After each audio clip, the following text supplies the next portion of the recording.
E aí, devs, eu sou o Bruno E eu sou a Kate. e você está no primeiro vídeo do Devs Podcast. Hoje a gente vai falar um pouquinho sobre os desafios de quem está começando na carreira de tecnologia, quais são as possíveis áreas, enfim, conversar um pouquinho sobre isso aí. É isso aí, nós pegamos aqui algumas matérias e tal, algumas bases aí para a gente trocar uma ideia, algumas notícias atualizadas que saíram, falam sobre as oportunidades, tanto as que estão rolando no momento, quanto as que são projeções, né? As chamadas profissões do futuro aí, porque a tecnologia ela sempre evolui, então a gente tem que estar sempre atento no que está acontecendo, certo? E se a gente for parar para pensar, dos últimos 10 anos para cá, o quão cresceu essa possibilidade de qual carreira seguir dentro da área de tecnologia, né? Desde a parte mais de negócios, esse mundo de dados crescendo muito, o próprio a parte mais técnica para quem quer colocar a mão no beat. Então, por isso que a gente quer conversar um pouquinho sobre isso, né? Muitas vezes quem está começando não tem noção de que existe todas essas possibilidades, e aí ali no início da faculdade, ou quando está descobrindo a área, acha que é um caminho só, e tem aí um leque de opções. Exatamente. Tanto na área de tecnologia, como a Kate falou, na programação, na área de dados aí, que ela é a nossa Jedi, assim também como na área de negócio, entendeu? Então, seja para todo mundo que tem vontade de trabalhar com tecnologia, a tecnologia abraça desde a área de venda, desde a área de implantação, desde o pessoal do suporte até o maluco escovando o beat. Mas antes de começar, pessoal, acho que vamos falar um pouco sobre quem é o Bruno, sobre quem é a Kate. Então, vou começar aqui. Meu nome é Bruno e eu trabalho aí com programação há cerca de 10 a 12 anos. Comecei a programar em 2010 e desde então trabalho com programação e área de liderança técnica, de equipe e estruturação de equipes. Bom, eu também já estou beirando aí os 10 anos na área de tecnologia. Comecei com meus 19, minha primeira oportunidade. Comecei na área de suporte técnico e hoje eu estou atuando como cientista de dados, mas eu já passei pelo papel de QA, que é a parte de qualidade. Também atuei um tempo como engenheira de software, tech lead, e aí agora vim experimentar um pouquinho desse mundo de dados. Então, pessoal, vamos seguir aí, vamos pegar o que a gente tem de material. Então, beleza, né? Juntando essas duas cargas aí, somando 20 anos na área de tecnologia. Eu e o Bruno, a gente já trabalhou junto um tempo, mas os nossos caminhos já passaram por empresas diferentes. Acho que seria legal a gente fazer um exercício mental aqui para tentar lembrar quais áreas a gente já teve contato ou a gente sabe que existe dentro do mercado de trabalho na área de tecnologia. Cara, eu lembro várias. Mas vamos começando aí para quem pretende, né, trabalhar com área de tecnologia. Eu acho que a gente trazer, como a gente pode começar, né? Então a gente tem a área de suporte, ela demanda muita gente já para começar a ter ali um primeiro contato com sistemas, né? Algumas áreas de suporte você já mexe com banco de dados, você já faz algum tipo de mexida, às vezes em código e tal, então você já consegue evoluir tecnicamente, né? Se você quer depois migrar para algum outro setor ou mesmo ser algum gerente de suporte. Então, eu já trabalhei em empresas, teve pessoas que começaram no suporte, do suporte migraram para outros cargos dentro dessa própria empresa, né? Então, assim, eu me lembro do analista de suporte, do gerente do suporte, tem o pessoal, né, da programação em si, e a programação ela é muito ampla, né? Você pode começar a trabalhar tanto na área do back-end, do front-end. Hoje em dia você pode ser um programador de aplicativos móveis, pode só trabalhar com isso tranquilamente hoje em dia. Tem também a parte dos consultores, então a galera que gosta de ter esse contato com o cliente, fazer a implantação, vender serviços. São alguns cargos aí que giram em torno da tecnologia e que eu já vi, né? Também hoje em dia está muito forte o pessoal que trabalha com metodologias ágeis, então as empresas já estão demandando muito esse tipo de profissionais, profissionais que conseguem implementar isso dentro das equipes, né? Ganham espaço, estão ganhando muito espaço nas empresas para poder gerir as equipes de uma maneira mais inteligente. Então, eu comecei a minha carreira também no suporte técnico, atendendo o usuário, tirando dúvida, resolvendo muito pepino. Mas grande parte assim da minha experiência é dentro do time de produto. E quando eu falo time de produto, envolve desde o analista de sistemas que evoluiu para o analista de negócios, tem o tester, tem o desenvolvedor, tem a galera de marketing também trabalha muito junto do pessoal de produto. Em startups, a gente vai ouvir falar do profissional de growth, né, que é o analista responsável pelo crescimento e expansão das startups. Tem o PO, que é o dono do produto, tem o Product Manager, tem o cientista de dados, tem o engenheiro de dados, né?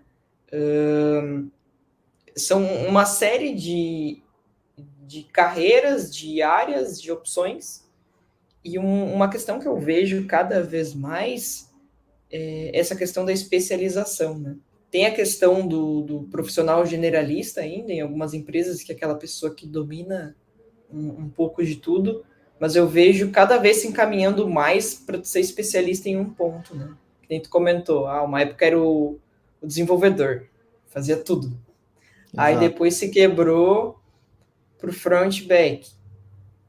E aí agora já surgiu também o que é especialista em desenvolvimento mobile, né? Uhum. E aí, sabe-se lá quantas outras opções não vão vir. O que o pessoal pega muito, né, na hora de começar a estudar tecnologia e falando assim da área de programação, eu vejo, o pessoal fica na dúvida, cara, o que eu vou começar a estudar? Eu vejo todo mundo, pô, tem que saber HTML, tem que saber CSS, tem que saber uma linguagem de programação, tem que saber tal, tal, tal e tal, tal, tal. A grande questão é você focar, acho que o principal de tudo é ter foco, não se apegar muito à guerra de linguagens que tem por aí. Então, por exemplo, cara, tu não pode estudar PHP, tu não pode estudar C Sharp, tu não pode estudar é, .NET, tu tem que estudar apenas Node ou React ou tal, tal, tal. Com o andar da carruagem, você vai ver que você vai entender praticamente delas, porque a programação em si ela é muito parecida, falando-se de uma maneira global, e o segredo está quando você está começando a estudar, você focar. Então, pô, eu quero trabalhar com aplicativos móveis. Então, cara, foca num React da vida, num Flutter, ou, sabe, num JavaScript de uma maneira mais robusta, mas foca em alguma coisa, vai ali, tenta se tornar um especialista naquilo ali. E que você vai ver que o contorno, né, o resto, ele vai vir por necessidade. Então, aos poucos, você vai começando a entender do contexto geral e quando vê você dominou tudo, mas você é especialista, né, como a Kate falou, em uma ferramenta ou em uma tecnologia em específico, e isso vai te diferenciar no mercado de trabalho. Tinha uma etapa da minha carreira que eu era essa pessoa muito generalista, né? Eu sabia resolver diferentes tipos de problemas, mas eu não ia com profundidade em nenhuma delas, né? Eu tive um período ali que sim, eu tive uma especialização na parte de testes, mas quando eu fui para a parte de engenharia de software, eu não tinha uma linguagem para chamar de minha. Eu conhecia Uhum. um pouquinho de cada uma. E a partir do momento que eu entendi que eu precisava dominar uma e entender as boas práticas dessa uma, eu poderia aplicar isso em qualquer linguagem, né? Independente da Exatamente. linguagem que eu estivesse programando depois. E é muito bom ter isso no teu kit de ferramentas, né? Ter aquela linguagem ou técnica, né? Vai depender da área que tu tá atuando, que tu manja muito, porque se tu precisar resolver um problema rápido, tu vai utilizar dessa que tu domina, né? Então, Exatamente. Exatamente, eu concordo totalmente nisso daí. Cara, tu ter essa tua linguagem para chamar de tua, né? depois de muito tempo, quando começar a estudar outras linguagens, tu vai ter sempre aquele, olha, não fala mal dessa minha linguagem aí, o tempo tá passando, ela tá ficando um pouco para trás, mas se alguém falar mal, tu não, se tu falar mal vai dar briga, entendeu? Sabe? Porque, né, acontece isso muito com as pessoas, com quem trabalha no ramo de tecnologia. Você estuda tanto, tanto, tanto uma tecnologia, você se aprofunda tanto nela e você se torna referência. E hoje a gente está carente de referências. Então, quando você entender que se você entrar fundo dentro de uma tecnologia, você se tornar referência naquilo, não importa para onde você vai. Não importa, quando você tiver o teu perfil lá no LinkedIn e eles olharem ali, nossa, essa pessoa trabalha há 8 anos, 5 anos com uma mesma tecnologia, eles têm certeza que você vai suprir todas as necessidades deles. Eles têm total certeza. Porque eles sabem que ali eles estão falando com um especialista. Então eles já vêm falando contigo, eu digo as empresas, né, quando elas vão conversar contigo, elas já sabem que elas têm que te dar uma proposta interessante, porque para um especialista não adianta vir com qualquer coisa. Isso é muito legal, eu recomendo muito vocês fazerem isso, Kátia aí também, e foi muito legal a gente ter tocado nesse assunto e ter chegado nesse ponto, né? Acho que é algo muito importante mesmo. Isso falando para quem quer ir para o lado de programação ou até mesmo para quem quer trabalhar na parte de dados, né? Porque para quem não conhece, hoje a gente utiliza de linguagens de programação para fazer todo esse trabalho de análises descritivas ou criar modelos de aprendizado de máquina. Os mais utilizados, as linguagens mais utilizadas, né, é Python e R. Dentro da estatística, o R ele é a linguagem favorita, né? É sempre Sim. você vai falar com o estatístico, R na terra e Deus no céu. Legal disso também, né, Kátia, que, por exemplo, há uns anos atrás, a eu me lembro que o pessoal já falava do Python, o Python sempre teve um mercado, mas ele era um mercado muito mais assim para a galera que trampava com servidores. A maioria das pessoas que eu via mesmo que mexiam amplamente no Python eram pessoas mais voltadas para as áreas dos servidores, para criar alguma outra automação, alguma outra coisa. Só que agora o Python ele ganhou mercado, né? Ele tá assim de uma maneira, ele foi catapultado pela ciência de dados, né? Por essa área do machine learning, acho que é isso. Se eu estou falando certo, se falando errado, me corrige. E cara, hoje tu vê programador Python sendo requisitado para muitas empresas.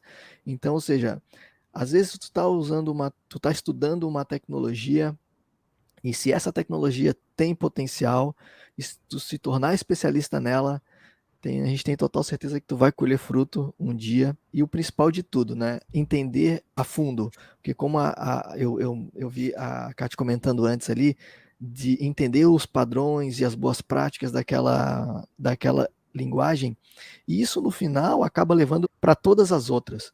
Porque boas práticas, elas são comuns dentro das linguagens, os padrões de projetos também.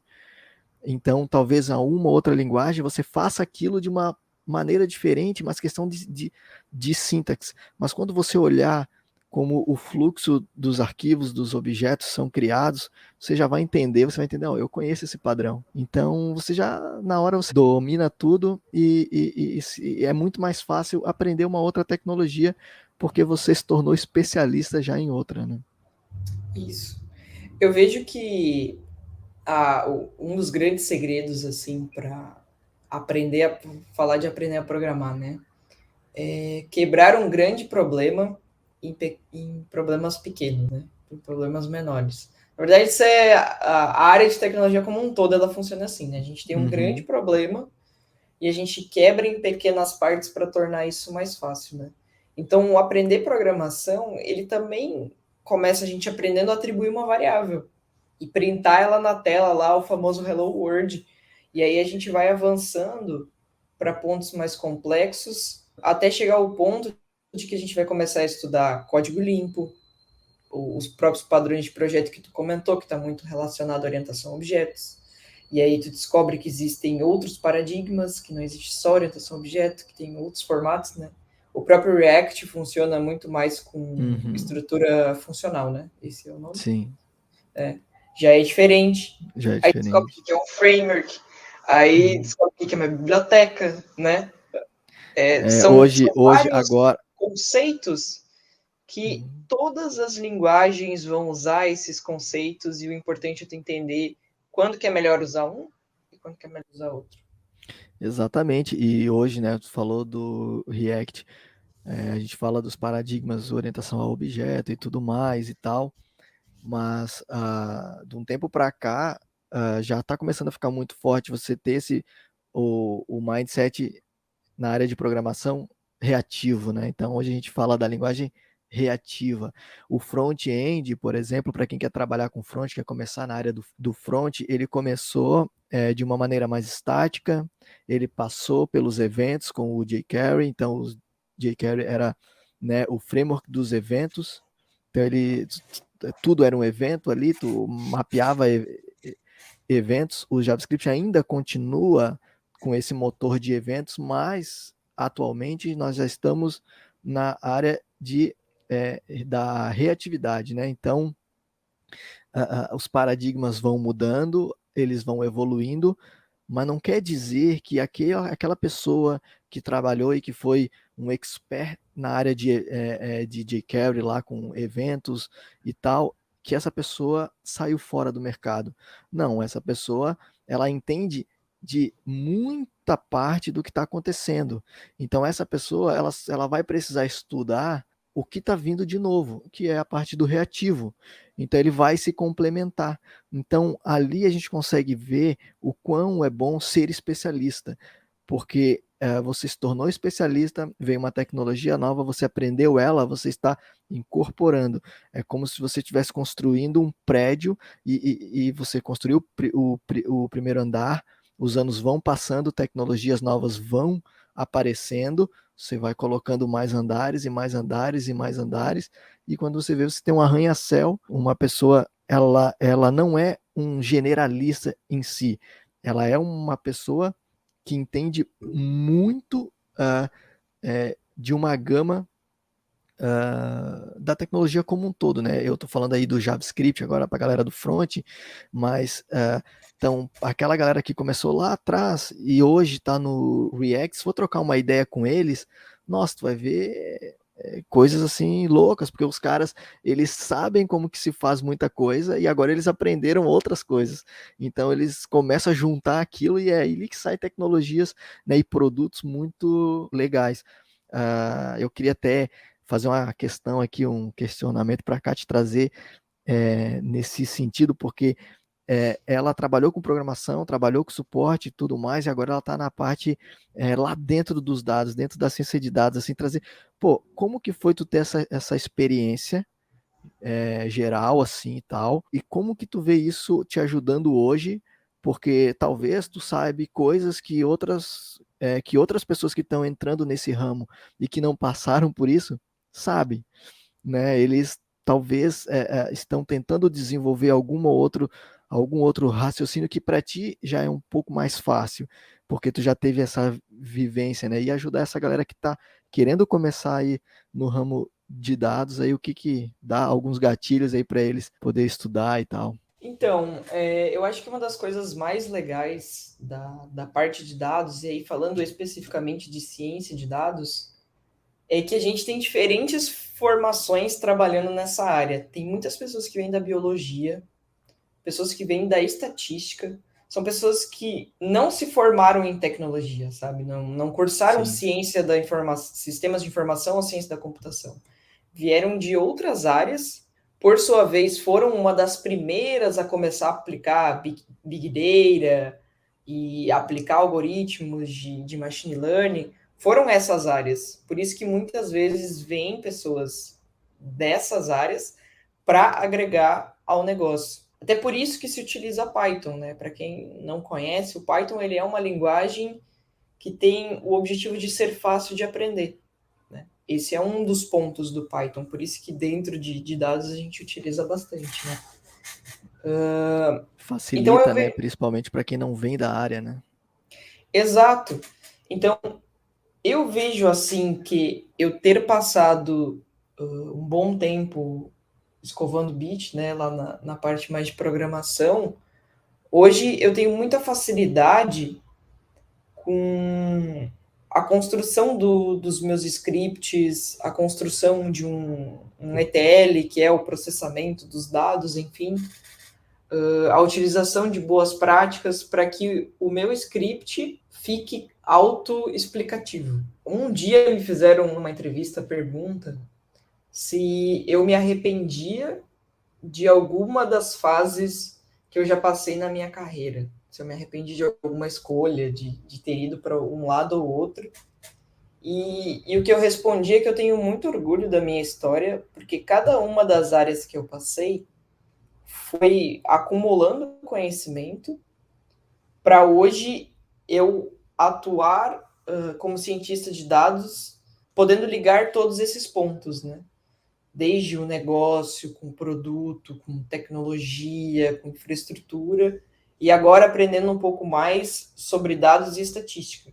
Então, talvez contextualizando um pouquinho mais, hoje a gente está vivendo a quarta geração industrial, que é a geração de dados. Tudo que a gente utiliza hoje em dia gera dados, loga tudo. Até o que a gente tem de casa inteligente em algum lugar está sendo coletado do nosso celular, do nosso computador. Tudo que é possível ser logado, a galera está logando. E a partir disso, tentar predizer algumas coisas, fazer teste A/B, entender o que foi estatisticamente significante, se aquela mudança valeu a pena a gente fazer ou não. Mas, assim, a grande chave de ouro do trabalho do cientista de dados é entregar a modelagem. Né? E o que é essa modelagem? O exemplo que eu sempre dou, que é o mais fácil do pessoal entender, é a recomendação da Netflix. Isso foi um dos grandes booms de quando nasceu a Netflix, nesse formato que ela é hoje. Tu acessar a tua conta e ter recomendações de filmes e séries para ti, dentro do teu gosto, de o que tu Isso aí. gosta de assistir. O, o YouTube faz isso também.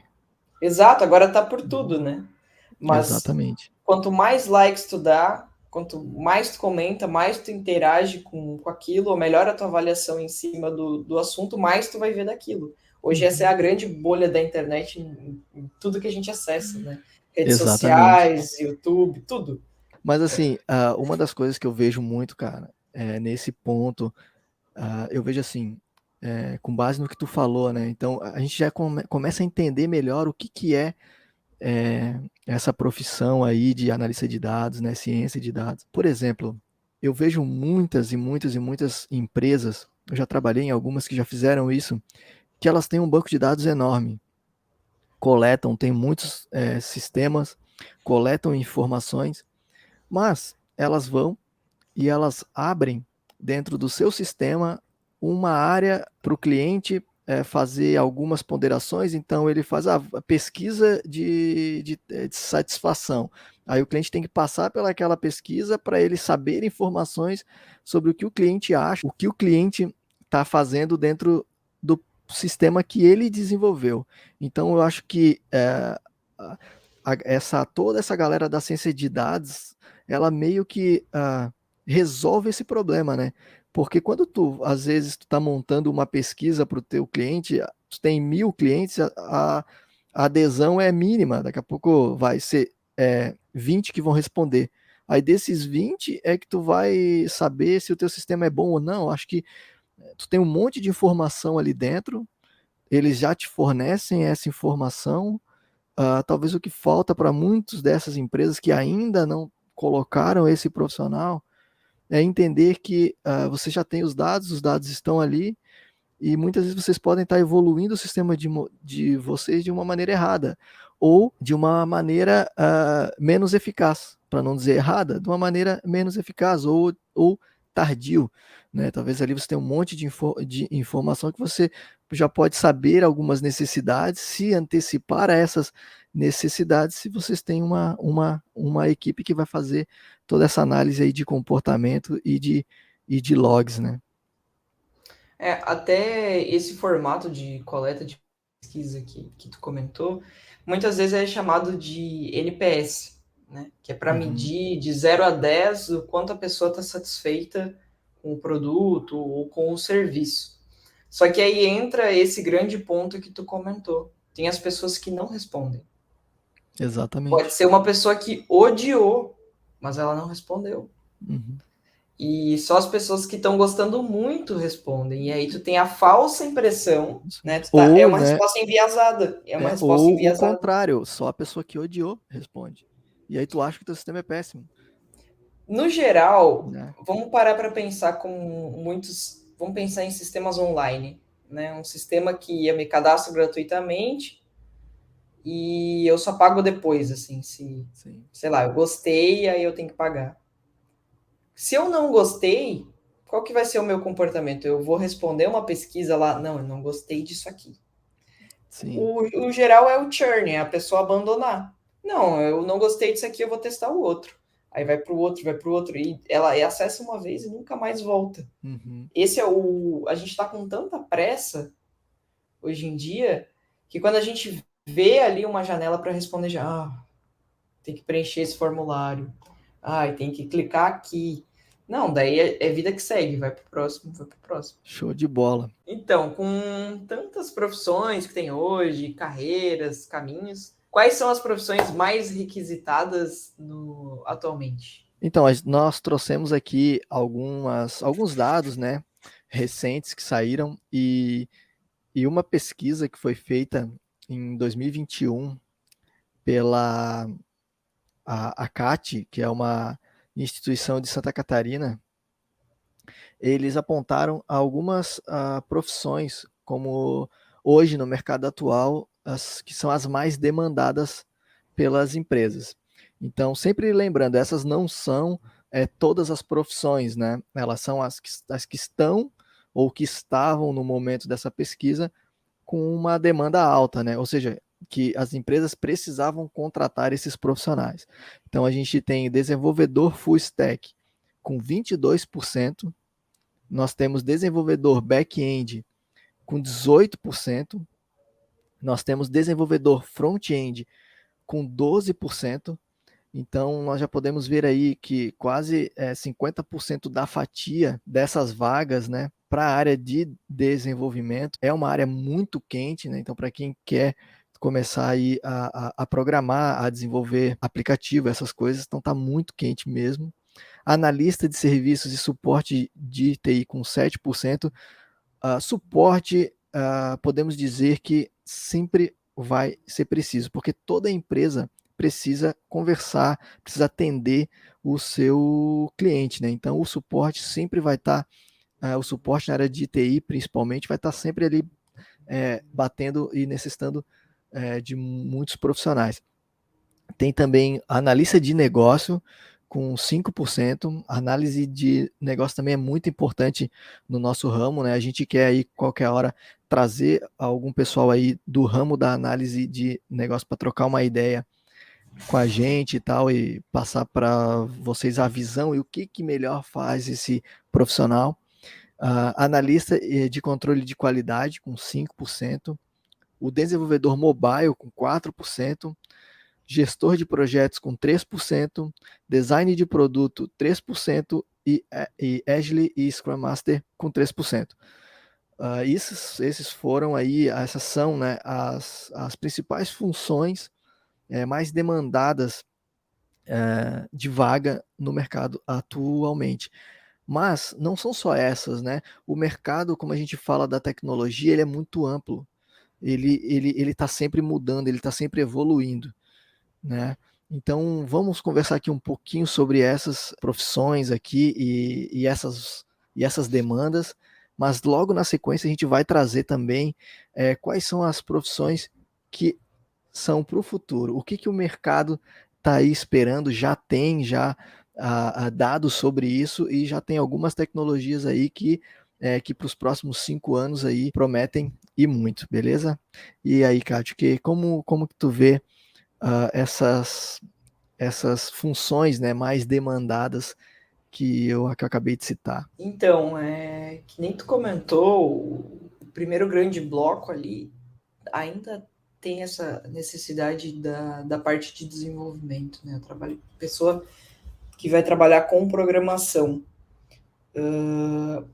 E aí, se a gente for comparar ali com um analista de negócios, por exemplo, né? Tu comentou, eram quantos por cento? O analista de negócio era acho que 4%. Só um Quatro por pouquinho. cento, 5%. 5%. Uhum. Mas isso eu acho que para quem quer atuar dentro dessa parte mais focada de negócios, eu não olharia para esse gráfico como algo desencorajador. Pelo contrário, eu vejo que essa questão de se precisa de mais desenvolvedores é porque é nessa proporção que a gente trabalha Exatamente. no dia a dia. Tu vai Exatamente. ter um analista de negócios ou dois para uma squad com vários desenvolvedores, né? É uma pessoa que vai entender como que funciona aquele nicho, aquele pedaço do produto, da solução, e vai desmistificar isso com a galera de desenvolvimento, que aí vai ter que baixar a cabeça e codar, né? É como se Exatamente. fosse a linha de como as coisas são produzidas, né? Exatamente, tu trouxe a visão perfeita. A visão é essa mesmo. Se tem muito programador, muito desenvolvedor demandado, significa que para todas as outras profissões vai abrir demanda. Por quê? Porque as equipes de tecnologia, hoje em dia, umas equipes ágeis, elas são de 5, 6 pessoas. Algumas outras squad têm um pouco mais, mas a grande maioria são 5, 6 pessoas dentro de uma squad. E cada squad vai precisar de um líder. Cada squad vai estar com um produto e esse produto vai precisar de um analista, ele vai precisar de uma equipe de QA também, que vai controlar. Então, ou seja, tem para assim, ó, quando você fala, quando eu trouxe ali, pô, são 50% do ramo de desenvolvedores. Não quer dizer que é só desenvolvedor que o mercado precisa. Na verdade, uma coisa está puxando a outra. Até o Wesley, o Scrum Master ali, que vinha lá em último com 2%, esse cara, ele está crescendo muito. Por quê? Porque cada equipe hoje, e as empresas já estão implantando as metodologias ágeis, esses caras vão estar dentro dessas empresas como facilitadores, como agilistas, ou muitas vezes aí como Scrum Master dentro de equipes, sabe? Eles estão lá dentro, montando toda a estrutura. É um ecossistema, é uma roda, e essa roda gira para todo mundo, né? Eu ainda digo mais, né?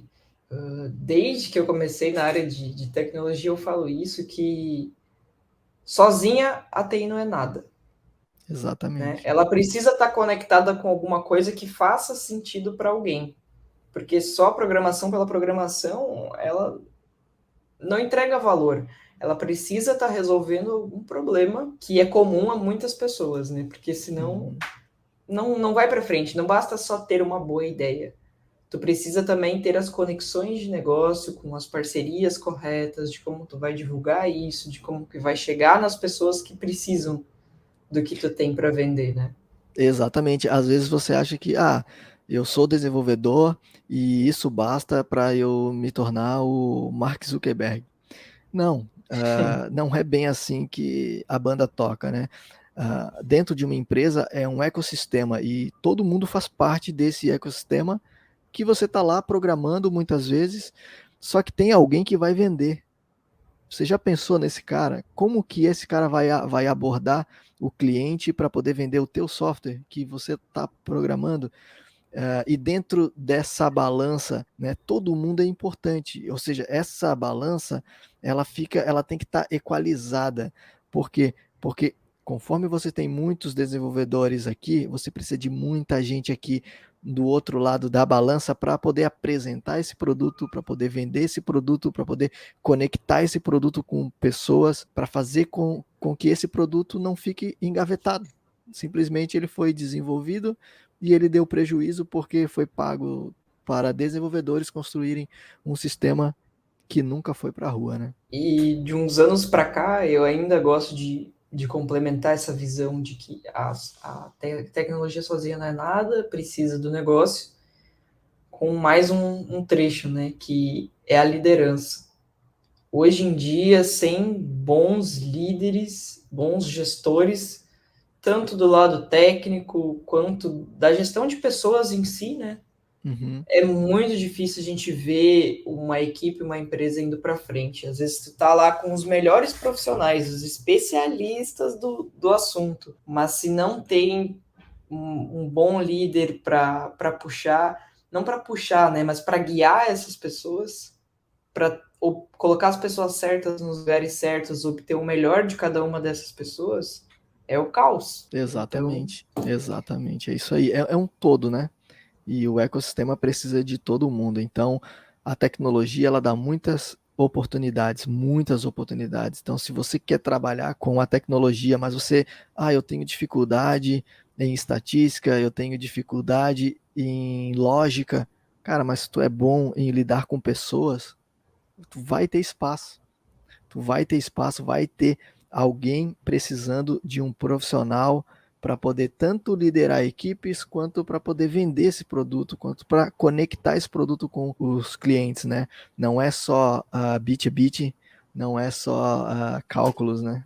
A gente, a gente precisa de todo mundo e isso é o maravilhoso dessa nossa área, da área da tecnologia, né? Todos os perfis de pessoas conseguem se encontrar ali dentro de alguma forma. E eu vou seguir também aqui, levando agora, vou pedir para a Kátia trazer para a gente quais são as profissões aí as profissões do futuro, né? O que o mercado está apontando para a gente aí para os próximos anos? segundo um estudo realizado pela Brascom, que é a Associação Brasileira de Empresas de Tecnologia da Informação e Comunicação, ela trouxe aqui 11 tecnologias, que aí a gente também pode tratar como áreas e possíveis profissões que vão impulsionar os empregos na área de tecnologia nos próximos 5 anos. O que a gente tem aqui? Em primeiro lugar, Big Data e Analytics, que é o que? É todo esse universo de dados que eu já estou batendo a tecla há alguns minutos aqui, né? Que não é só o cientista de dados, tem a pessoa analista de dados também, a pessoa engenheira de dados. São várias profissões que, assim como dentro da área de TI a gente tem o desenvolvedor front-back, tem a pessoa da infraestrutura, tem o isso, tem aquilo, tem toda uma área para suportar dados também. Big Data e Analytics entra aqui em primeiro lugar como 26% das profissões, né? Os empregos que serão gerados nos próximos Olha aí, anos. bastante, hein? Depois, com 16%, tem nuvem, que aí entra muito a parte de infraestrutura e infraestrutura como código também. Logo depois, com 16% também, 16,4%, tem web mobile, web mobile, depende do Crescendo a cada inglês. ano, né? Logo depois vem inteligência artificial, que é algo que a gente também não comentou muito aqui, até porque acho que não é o que a gente domina tanto, né? Internet das coisas, que é as casinhas automatizadas aí, que Isso. já está ganhando muito poder, esses Uhum. aspiradores de pó maluco. Tenho dois aqui em casa. Olha aí, ó. Blockchain, 6,3%. Segurança da informação, 5,2%, redes sociais com 1%, realidade virtual 0,8%, robótica 0,5% e impressão 3D com 0,3%. Fiquei Cara, eu vou até te... surpreendida de ver a É, impressão 3D aqui, hein? é verdade. E olha só, eu vou te dizer que a realidade virtual ela vai ter um salto, hein? Eu acho que ela vai ter, eu acho que ela vai ter mais do que tem aí, porque agora com a Meta, eles trazendo o metaverso, vai impulsionar muito, muito a área de desenvolvimento para o VR, porque isso vai entrar no cotidiano das pessoas. O VR ele vai entrar para as pessoas conhecer mais, ver como funciona.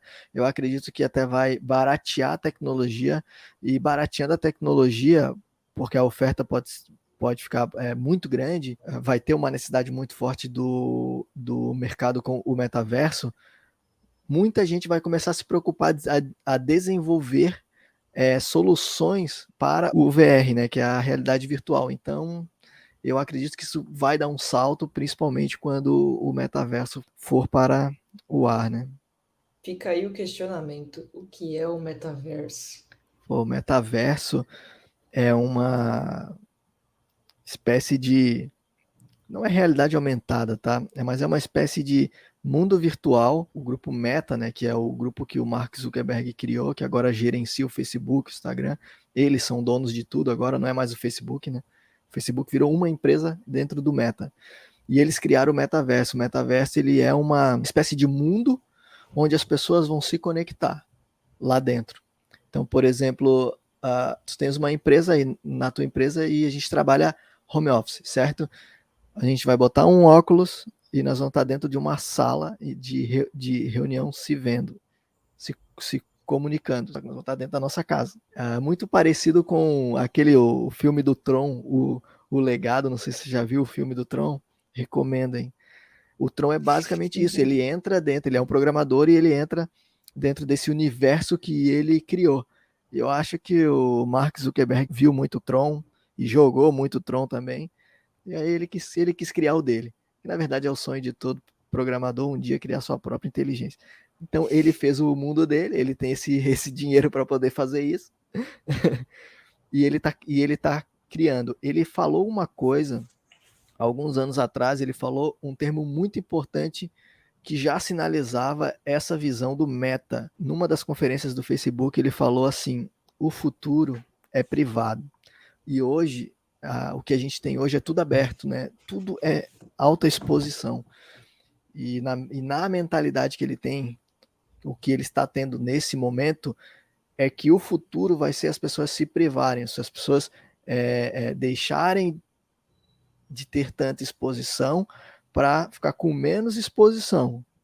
Entendeu? Então, o metaverso, ele vai te fazer tu te conectar dentro de um universo onde só pessoas que você quer participem. Por exemplo, tu não vai chamar para tua casa 5.000 pessoas que tu não conhece, tu vai chamar para tua casa as pessoas que são do teu convívio. Então, ou seja, ele vai deixar a internet, né, criando esse mundo onde as pessoas possam se relacionar de uma maneira mais privada ali. Então a gente pode fazer uma reunião aqui de família e cada um está em um lugar do país, só que todo mundo se vendo ali dentro e de uma certa forma interagindo. Eu acho que vai ficar muito legal. Eu acho que essa é a V1, né? Eu não sei para onde vai depois, mas pelo que eles estão montando na V1, tá meio parecido com isso aí. Então, eu acho que vale a gente fazer um podcast só para falar desse assunto, Vai porque ser muito legal. pipocou um monte de coisa na É. minha cabeça aqui sobre isso. Vai ser muito legal. Acho que isso aí fica aí uma dica para a gente fazer um próximo podcast. Então, pessoal, eu acho que finalizando aqui o nosso podcast de hoje, esse foi o nosso primeiro podcast falando sobre as oportunidades e para que vocês conheçam um pouco mais sobre a gente, sobre o que a gente trabalha e sobre o que a gente pode trazer de informação para vocês, né? Então, eu quero agradecer a todo mundo que esteve até aí, que ficou até o final. Eu vou te convidar a participar comentando, se inscrevendo aí para receber os novos vídeos e os novos áudios, se você está vendo isso em alguma plataforma de áudio. Então, eu quero deixar aqui, da minha parte, o meu muito obrigado e vamos até a próxima, pessoal. Só agradecer aí todo mundo que ouviu e quem tiver qualquer feedback, quiser colaborar, a ideia é que seja uma troca mesmo, né? Que a gente traga mais convidados aqui também para ter diferentes visões, diferentes experiências para agregar, né? E de alguma forma tentar ajudar um pouquinho aí quem está querendo começar na área de tecnologia. Show de bola. Então é isso aí, pessoal. Muito obrigado. Até a próxima. Valeu. Valeu!